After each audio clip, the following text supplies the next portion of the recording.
সকল ক্ষমতার উৎসকে কেউ যেটা পারে না পারে কে? সে আল্লাহর জন্য পড়ছি আলহামদুলিল্লাহ। সবাই আওয়াজ করে পড়েন তো, রব্বানা লাকাল হামদ হামদান কাসীরান তাইয়িবান মুবারাকান ফীহি ইয়া রাব্বি লাকাল হামদু কামা ইয়ানবাগি লিজালালি ওয়াজহিকা ওয়া আযীমি সুলতানিকা। লাকাল হামদু বিল ঈমান, লাকাল হামদু বিল ইসলাম, লাকাল হামদু বিল কুরআন। প্রশংসা করলাম কার? সব সময় প্রশংসা চলবে কার? আমরা প্রশংসা করি কার? আমরা যেন বেশি বেশি আল্লাহর প্রশংসা করতে পারি। আল্লাহ তুমি তৌফিক দান করো। আরো জোরে পড়ি আমিন। এখানে কি পিছন থেকে ধাক্কা দিবেন না, পিছন থেকে ধাক্কা দিবেন না। পারলে বসে যান, না পারলে দাঁড়িয়ে থাকেন, ধাক্কাধাক্কি করবেন না। গলায় খুব ব্যথা, কথা বলতে আমার কষ্ট হচ্ছে।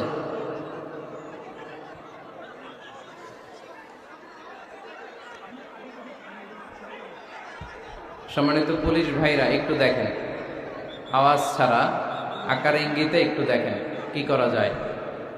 অনেক রাত, ধাক্কাধাক্কি বিশৃঙ্খলা সামলাতে যদি সময় চলে যায়, কথা শুনবেন কখন? এসেছি আমরা কোরআন থেকে কথা শুনতে, বিশৃঙ্খলা করতে নয়। দেখেই যাদের কথা শুনতে মনে চায়, প্রজেক্টর রাখা হয়েছে, ওখানে আমাকে দেখা যাবে, খুব সুন্দর, খুব সুন্দর আপনি আলোচনা উপভোগ করতে পারবেন। এইখানে ধাক্কাধাক্কি করে নিজেও পারবেন না, আরেকজনেরও কষ্ট দিবেন। পারলে বসে যান, না পারলে আস্তে আস্তে পেছনে যান। আওয়াজ করবেন না, আওয়াজ করলে আমার সাথে কথা বলেন। এদিকে এদিকে তাকান তো আপনারা। কি কথা? কেন কথা নাই? কথা নাই? বক্কা বক্কা বক্কা। দৌলতপুর ওয়েলফেয়ার সোসাইটি, এলাকার নাম দৌলতপুর। আল্লাহ এলাকাকে তুমি দৌলত দিয়ে ভরে দাও, হেদায়েত দিয়ে ভরে দাও। আজকের আলোচনার বিষয় সুখী দম্পতি। আলোচনার বিষয় কি? সুখী দম্পতি। বিয়ে করছেন কারা কারা দেখি? দুই হাত তোলে অনেকে। নিয়ত ভালো না, আরেকটা ঘটাবে নাকি? খবর আছে? ভাবি সব মানলেও এটা মানবে না, ঠিক কিনা? আমাদের দেশের নারীরা ভালোবাসায় ভাগ বসাতে দিতে চায় না, সব মানে। সারাদিন এটা বুঝাবেন, বুঝানোর পরে বলবেন না, সবশেষে কি বলে? না। তো এই আলোচনাটা যারা বিয়ে করছেন রিসেন্ট, তাদের কাজে লাগবে। আর যারা করেন নাই, করবেন, শীঘ্রই করবেন, এদেরও কাজে লাগবে। আর যারা মুরব্বী, অনেক অভিজ্ঞতা, ওনাদেরও কাজে লাগবে। ওনারা এটা শুনে নাতিনাত করতে শোনাতে পারবে, ঠিক কিনা? তাহলে কারোরই লস নাই। আলোচনাটা বলতে আমার 50 মিনিট থেকে 1 ঘন্টা সময় লাগবে। এই 1 ঘন্টা বা 50 মিনিট বসে থাকতে পারবেন যারা যারা, তারাই বসে থাকবেন। বাকিরা আপনাদের কাজ থাকলে, 1 নাম্বার থাকলে আস্তে আস্তে বেরোতে পারেন এখনই। যাদের 1 নাম্বার করা লাগবে, 1 নাম্বার বোঝেন? বোঝে নাই বোধ হয়। 1 নাম্বার মানে কি? আচ্ছা, এইটা 1 নাম্বার, 2 নাম্বার, 3 নাম্বার যা লাগে। এই 50 মিনিট থেকে 1 ঘন্টার মধ্যে কেউ বেরোতে পারবে না। বের হইলে আমি ধরবো, এর আলোচনা থামাই, আপনারাও ধরবেন। পারা যাবে? কথা কয় না। যদি কারো এই 50 মিনিট থেকে 1 ঘন্টা 1 নাম্বার, 2 নাম্বার, 3 নাম্বার লাগে, এখনই চলে যান। যেহেতু আপনার ব্যস্ততা আছে, পেরেশানি আছে, কোনো অসুবিধা নেই, আস্তে আস্তে উঠে যান। যারা যেতে চায় সুযোগ করে দেন, একটু সুযোগ করে দেন। উঠতেছেন না কেন? তার মানে 1 ঘন্টা থাকবেন আপনারা? আওয়াজ করে বলেন, 1 ঘন্টা থাকা যাবে? অনেক যুবক ছেলেরা দাঁড়িয়ে আর মোড় ভেঙে নিতেছেন, নে থাকমু হুজুর। মাশাআল্লাহ, খুব ভালো। কয়টার দিকে আসছেন আপনারা?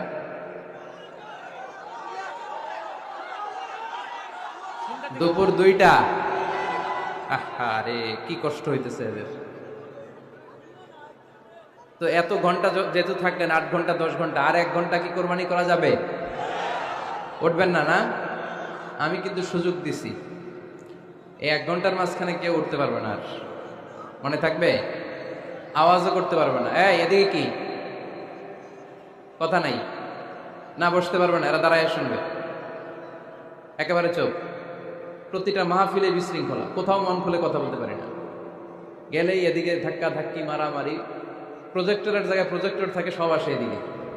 প্রজেক্টর দিয়ে লাভ হয়েছে কি? প্রজেক্টর আছে, ওই যে দেখা যাচ্ছে কত সুন্দর, ওখানে যান, এখানে ধাক্কা ধাক্কি করবেন না। ওখানেও লোক আছে আলহামদুলিল্লাহ, এরা ভালো মানুষ অনেক। ঠিক আছে, দৌলতপুরের ভাইয়েরা, আলোচনা শুরু হচ্ছে এখন।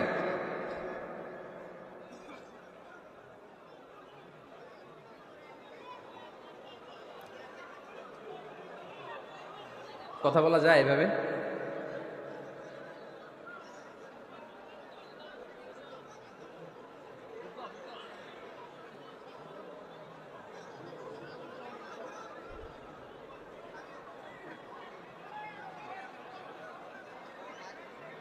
ব্যাস, আর আওয়াজ নেই। আলোচনার বিষয় সুখী দম্পতি। বিষয় কি? কথা বলে না। দম্পতি বোঝেন? বোঝেন? স্বামী আর স্ত্রী বানায় যেজন মিস্ত্রি, সে বড় আজব কারিগর মনরে, সে বড় কঠিন কারিগর। ঠিক কিনা? পৃথিবীর প্রথম দম্পতি হচ্ছে সাইয়েদনা আদম আলাইহিস সালাম আর হাওয়া আলাইহিস সালাম। পৃথিবীর প্রথম স্বামী আদম আলাইহিস সালাম, প্রথম স্ত্রী হাওয়া আলাইহিস সালাম। ওয়া কুলনা ইয়া আদম উসকুন আনতা ওয়া যাওজুকাল জান্নাহ। আল্লাহ বললেন, আদম, তুমি আর তোমার জোড়া বা তোমার স্ত্রী দুজনে মিলে জান্নাতে থাকো। তাহলে ওনারা ছিলেন স্বামী আর স্ত্রী, ঠিক কিনা? তাহলে এই দাম্পত্য সম্পর্কটা এটা জান্নাতি সম্পর্ক। কি সম্পর্ক? উত্তর দিতে হবে। দৌলতপুরের ভাইরা রাগ করছেন আমার সাথে? শীত লাগতেছে? উত্তর দেওয়া যাবে আওয়াজ করে? হ্যাঁ, আওয়াজ করে উত্তর দিবেন, মুখে তালা মেরে বসে থাকা যাবে না। তাহলে পৃথিবীর প্রথম স্বামীর নাম কি? আদম আলাইহিস সালাম। পৃথিবীর প্রথম স্ত্রী হাওয়া আলাইহিস সালাম। এই দাম্পত্য সম্পর্কটা বড় মধুর, বড় গভীর, বড্ড ভালোবাসা, ঠিক কিনা? স্বামী আর স্ত্রী, স্বামী আর স্ত্রী, এই সম্পর্কটাকে আল্লাহ তাআলা কোরআনে পোশাকের সাথে তুলনা করেছেন। কিসের সাথে? পোশাক। আরবিতে বলে লিবাস। আরবিতে কি বলে? লিবাস। আল্লাহ বলেছেন, ও নারীরা, তোমরা পুরুষদের জন্য পোশাক, আর ও পুরুষেরা তোমরা নারীদের জন্য পোশাক। পড়েন সুবহানাল্লাহ। পোশাকের বেসিকলি তিনটা কাজ। কয়টা? কেউ কথা কয় না, আরো জোরে বলেন কয়টা? তো এখন আওয়াজ আসলো কোথেকে? আওয়াজ করে উত্তর দিবেন, চিল্লায় বলেন পোশাকের কাজ কয়টা? এভাবে শেষ পর্যন্ত খোঁচায় যেন সাউন্ড বের করা না লাগে, স্বপ্রণোদিত ভাবে উত্তর করবেন, ক্লাসের মতো হোক। তিনটা কাজ। এক নম্বর কাজ হচ্ছে পোশাক ইজ্জতের আবরু, লজ্জাস্থান ঢেকে রাখে, ঠিক কিনা? আমাদের লজ্জাস্থান ঢেকে রেখেছে আমাদের পোশাক। ঠিক তেমনি স্বামী তার স্ত্রীর ইজ্জত হেফাজত করে, স্ত্রী তার স্বামীর ইজ্জত হেফাজত করে, স্বামী তার স্ত্রীর চরিত্র হেফাজত করে, আর স্ত্রী তার স্বামীর চরিত্র হেফাজত করে। এজন্য আল্লাহ একে অপরের উদাহরণ দিতে যে লেবাস বা পোশাকের সাথে তুলনা দিয়েছেন। সুবহানাল্লাহ পড়েন। পোশাকের দুই নাম্বার কাজ হচ্ছে সৌন্দর্য। এই যে কত সুন্দর ডিজাইন করা, এমব্রয়ডারি করা পোশাক যখন আমরা পরি সুন্দর লাগে না? তেমনি পুরুষের চোখে নারী সুন্দর, নারীর চোখে পুরুষ সুন্দর, স্বামীর চোখে স্ত্রী সুন্দর, স্ত্রীর চোখে স্বামী সুন্দর। সুবহানাল্লাহ পড়েন। পোশাকের তিন নাম্বার কাজ হচ্ছে কমফোর্ট, আরাম দেয়া, প্রশান্তি দেয়া। শীতকালে এই যে আমরা ব্লেজার পরেছি, জ্যাকেট পরেছি, অনেকে চাদর গায়ে দিয়েছেন, কেউ মাথায় রুমাল দিয়েছেন, কেউ গলায় মাফলার দিয়েছেন, একটা উষ্ণ উষ্ণ আরাম আছে না নাই? আবার গরমের কালে পাতলা সুতি কটনের কাপড় পরলে একটা আরাম আছে না নাই? তাহলে পোশাক পরলে যেমনি আমাদের দেহ প্রশান্ত হয়, আরাম পাওয়া যায়, তেমনি স্বামী স্ত্রীর স্পর্শ পেলে সে আরাম পায়, তার হৃদয়টা প্রশান্ত করে দেয় কে? আবার স্ত্রী স্বামীর সঙ্গ পেলে তার মধ্যে প্রশান্তি এনে দেয় কে? এজন্য রব্বুল আলামিন বলেন, হুন্না লিবাসুল লাকুম ওয়া আনতুম লিবাসুল লাহুন্না।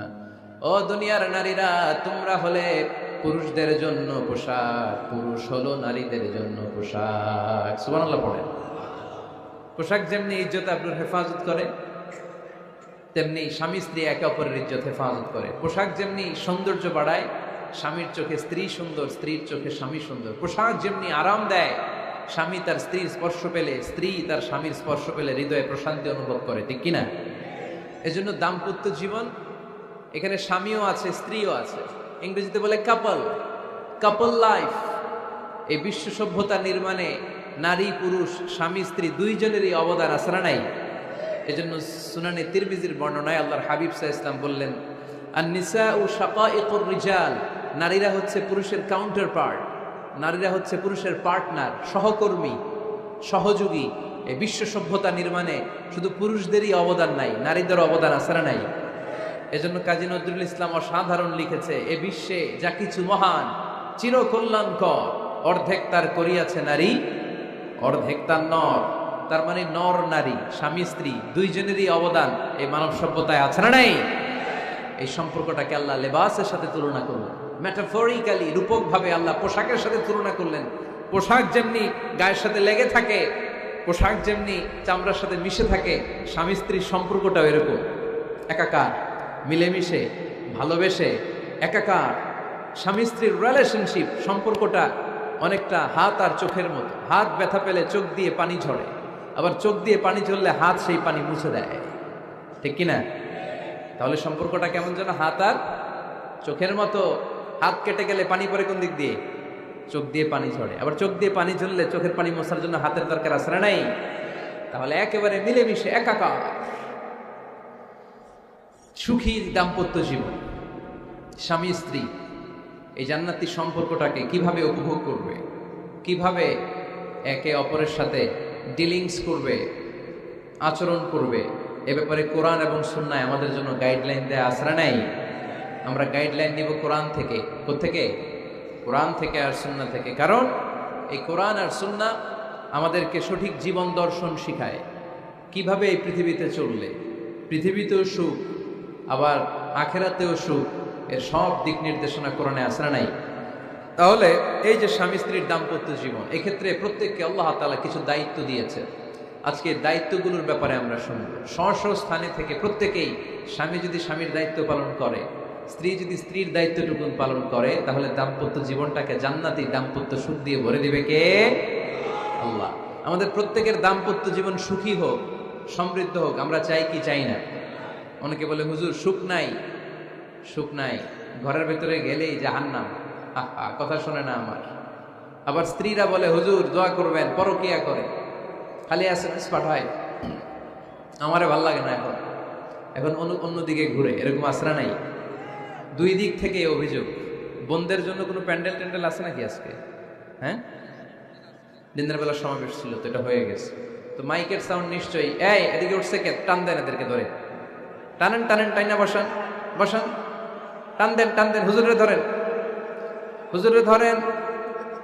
ধরতে পারেন নাই হুজুরে? ধরছেন?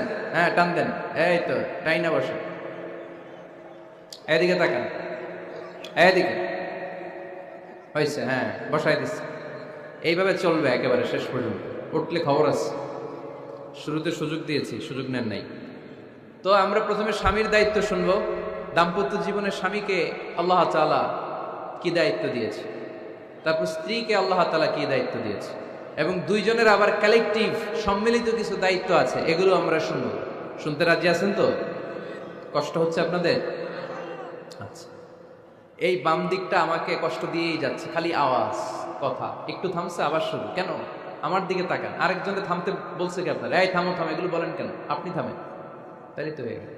হ্যাঁ, আবার আমার সাথে কথা বলেন, আপনি চুপ। তো প্রথমে আমরা সম্মিলিত দায়িত্বের কথা শুনবো। সম্মিলিতভাবে আল্লাহ স্বামী স্ত্রী দুইজনকেই কিছু দায়িত্ব দিয়েছে, যে দায়িত্বটা দুইজনের উপরই বর্তায়। এরপরে শুনবো স্বামীকে আল্লাহ কিছু দায়িত্ব দিয়েছে, এটা শুনবো। এরপরে স্ত্রীকে কিছু দায়িত্ব দিয়েছে। আল্লাহর কসম, এই দায়িত্বগুলো যদি স্বামী স্ত্রী সম্মিলিতভাবে পালন করে, এক একটা ঘরকে আল্লাহ জান্নাতি পরিবার বানায় দিবে, সুখী সমৃদ্ধ জান্নাতি দম্পতি বানায় দিবে। এরকম দাম্পত্য জীবন, সুখময় দাম্পত্য জীবন আমাদের হোক। আমরা চাই কি চাই না? চাই। তাহলে আমরা প্রথমে আলাদা আলাদা দায়িত্ব শোনার আগে সম্মিলিত বা কালেকটিভ রেসপন্সিবিলিটি কি আছে, এই সম্মিলিত দায়িত্বগুলো শুনবো। স্বামী স্ত্রীর দুইজনের কাঁধেই বর্তায় এরকম প্রথম দায়িত্ব হচ্ছে স্যাক্রিফাইস। দাম্পত্য জীবনের আসল খেলাটা হচ্ছে স্যাক্রিফাইসের খেলা। কিসের খেলা? স্যাক্রিফাইস, এটা লাগবে। আমার বোনেরা অথবা যুবতী বোনেরা অথবা রিসেন্টলি বিয়ে হয়েছে এরকম বোনেরা, আজকে তো এক ভাই এসে দোয়া চাইল, হুজুর 3 দিন আগে বিয়ে হয়েছে আমার, একটু দোয়া করে দেন। তারপর যুবক ছেলেরা, তোমরা যারা বিয়ে করনি করবা, খেয়াল করে শোনো, এগুলো কাজে লাগবে। স্যাক্রিফাইসটা খুব জরুরি। স্যাক্রিফাইস ইজ দ্য কি of a successful happy couple life. একটা সুখী দাম্পত্য জীবনের আসল চাবি হচ্ছে স্যাক্রিফাইস। আওয়াজ করে বলতে হবে, চাবিটার নাম কি? স্যাক্রিফাইস করতে হবে, একটু মানিয়ে নেয়া, একে অপরকে বোঝা, একটু ভালোবাসা, একটু মানিয়ে চলা, এটার নাম হচ্ছে স্যাক্রিফাইস। একে অপরকে বোঝার চেষ্টা করা, একটু মানিয়ে চলার চেষ্টা করা, একটু ভালো লাগা, একটু ভালোবাসা, সুখ দুঃখ ভাগাভাগি করে মিলেমিশে একাকার হয়ে যাওয়া, এটার নামই দাম্পত্য জীবন। ঠিক কিনা? হ্যাঁ, এটার নামই দাম্পত্য জীবন। মিলেমিশে একাকার হয়ে যেতে হবে, স্যাক্রিফাইসের মানসিকতা অর্জন করতে হবে। একে অপরের দোষ ধরলে চলবে না, কারণ no one is perfect in this life. আপনি যে আপনার বউয়ের দোষ ধরতেছেন, আপনার দোষ নেই? কথা বলেন না কেন? আপনারও দোষ আছে না নাই? তো লিস্ট দুই ভাবে করা যায়, একটা হচ্ছে দোষের লিস্ট আর একটা হচ্ছে গুণের লিস্ট। দোষের লিস্ট বাদ দিয়ে দেন। আপনার স্ত্রীর মধ্যে আল্লাহ তাআলা কি কি গুণ দিয়েছে, এই গুণগুলোর লিস্ট করুন, দোষের লিস্ট নয়। দাম্পত্য জীবনটাই এমন, কখনো ঝগড়া, কখনো হাসাহাসি, কখনো মেঘ, কখনো বৃষ্টি, আছে না নাই? হয় না এরকম? আপস অ্যান্ড ডাউনস, মাঝে মাঝে একটু ঝগড়া, মাঝে মাঝে আবার ভালোবাসা, আবার খুনসুটি, এগুলো মিলেমিশে একাকার করে স্যাক্রিফাইস দিয়ে একে অপরকে জয় করে নিতে হয়। কারণ no one is perfect in this world. এই পৃথিবীতে কেউই পারফেক্ট না। আপনি আপনার বউয়ের দোষ খুঁজলে আপনারও দোষ আছে না নাই? কেউ দোষমুক্ত নয়। এজন্য দোষ না খুঁজে আমরা স্যাক্রিফাইস করব। দাম্পত্য জীবনের এটাকে সুখী সমৃদ্ধ করার 1 নাম্বার চাবিকাঠি হচ্ছে স্যাক্রিফাইস। এইদিকে কয়েকটা হচ্ছে, এগুলো টান দেন, বসান বসান বসান বসান। এই যে লাল গেঞ্জি, এটারে বসান, পিছনে সবুজ গেঞ্জি বসান, টাইনা বসান না, আমি বলছি বসান, টান দেন ওরে ধরে, টানেন সবাই মিলে, টান দেন ওরে, হ্যাঁ বসান, হ্যাঁ ধাক্কা মারেন, সাবাস, হ্যাঁ ঠিক আছে।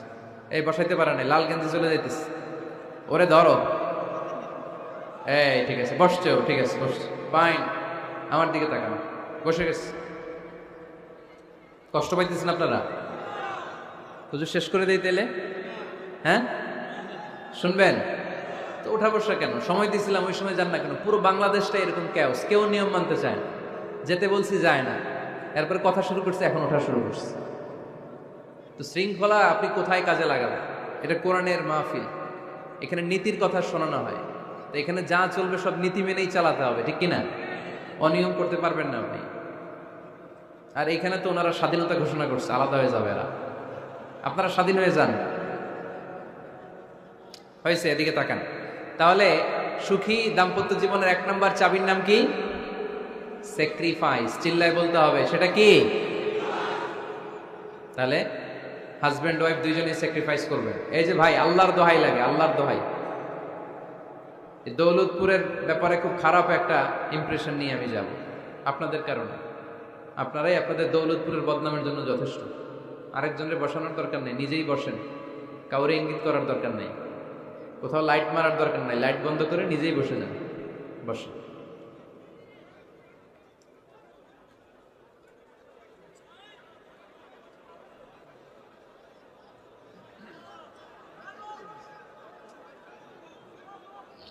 হ্যাঁ ঠিক আছে, এদিকে তাকান। দাম্পত্য জীবনকে সুখী করার 2 নাম্বার কালেকটিভ ফর্মুলা হচ্ছে ঝগড়া করা যাবে না। ঝগড়া আপনারা করেন নাকি ভাবির সাথে? ভাবির সাথে ঝগড়া করেন কে কে? দেখি হাত তোলেন।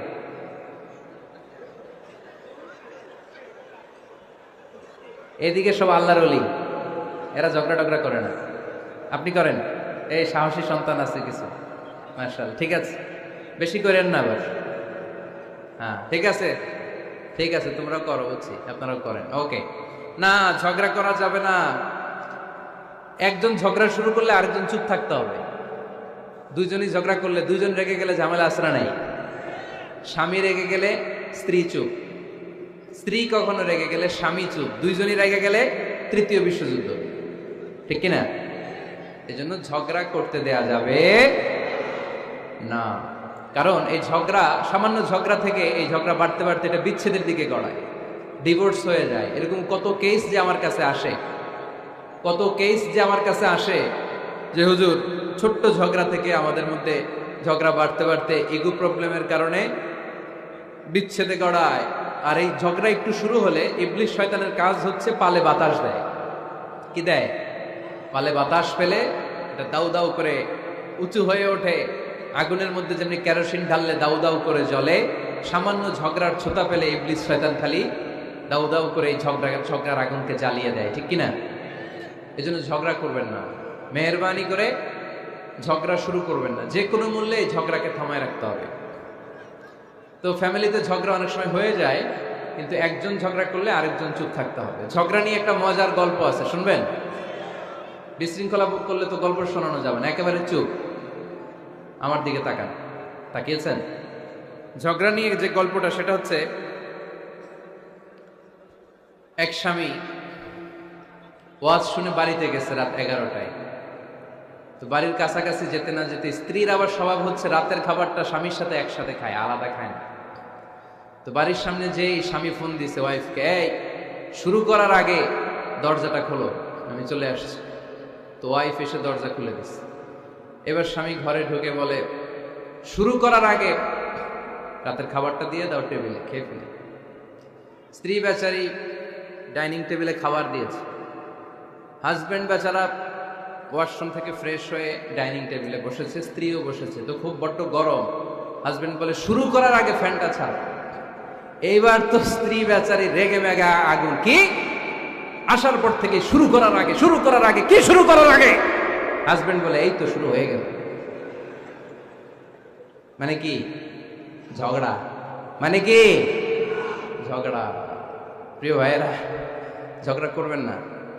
স্বামী রেগে গেলে স্ত্রী চুপ থাকবেন, স্ত্রী রেগে গেলে স্বামী চুপ থাকবেন। কারণ সহিহ মুসলিমে এসেছে, ইন্না ইবলিসা ইয়াদাউ আরশাহু আলাল মা।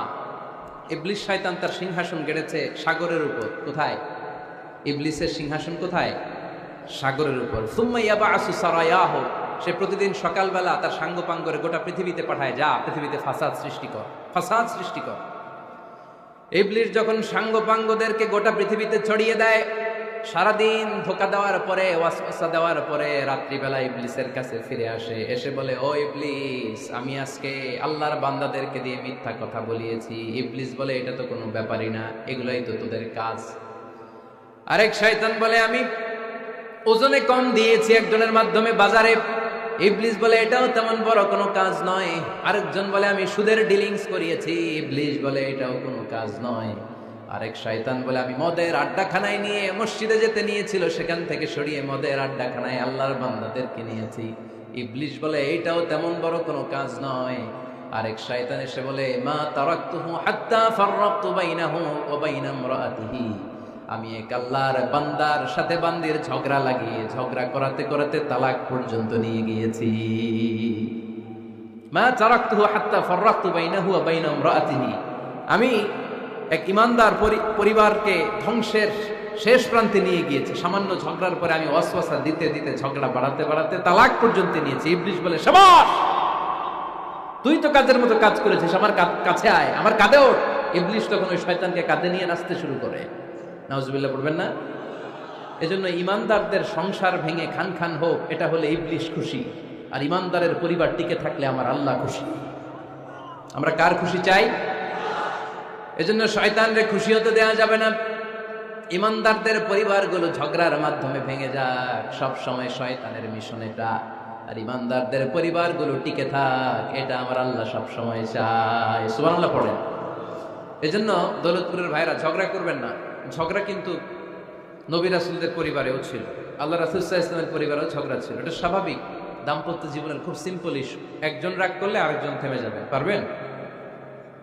কি হলো, পারবেন না?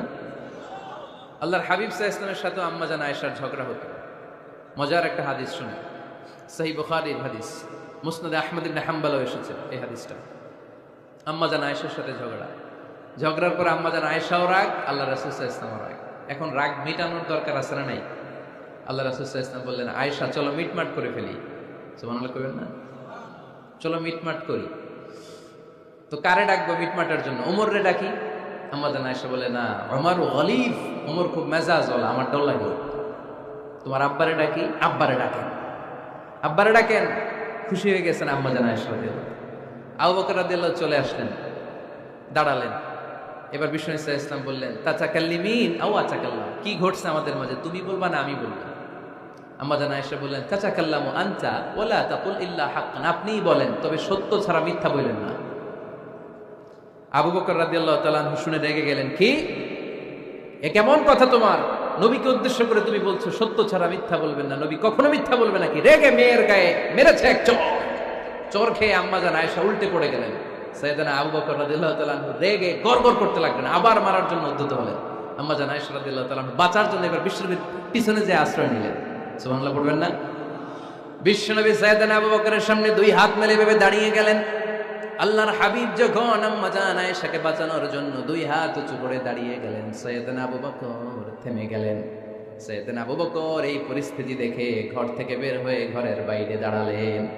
এবার আল্লাহর রাসূল সাল্লাল্লাহু আলাইহি ওয়াসাল্লাম আম্মা জান আয়েশাকে তুললেন, বললেন, ইয়া আয়েশা কাইফা রাআইতিনি আনকাসতুকি মিনার রাজুল, দেখলা নাকি কেমন করে আমি তোমার বাবার হাত থেকে তোমারে বাঁচালাম? আজকে আমি যদি সামনে দাঁড়িয়ে না বাঁচাতাম, তোমার বাবা তোমারে একেবারে মেরেই ফেলতো। সুবহানাল্লাহ পড়ে। দেখছো আয়েশা, আমি বাঁচাইলাম তোমারে, আমার সাথে ঝগড়া করো, আমি বাঁচাইলাম। এই কথা শুনে আম্মা জান আয়েশা রাদিয়াল্লাহু তাআলা লজ্জায় পড়ে হেসে দিলেন। সুবহানাল্লাহ পড়বেন না? এত আস্তে সুবহানাল্লাহ,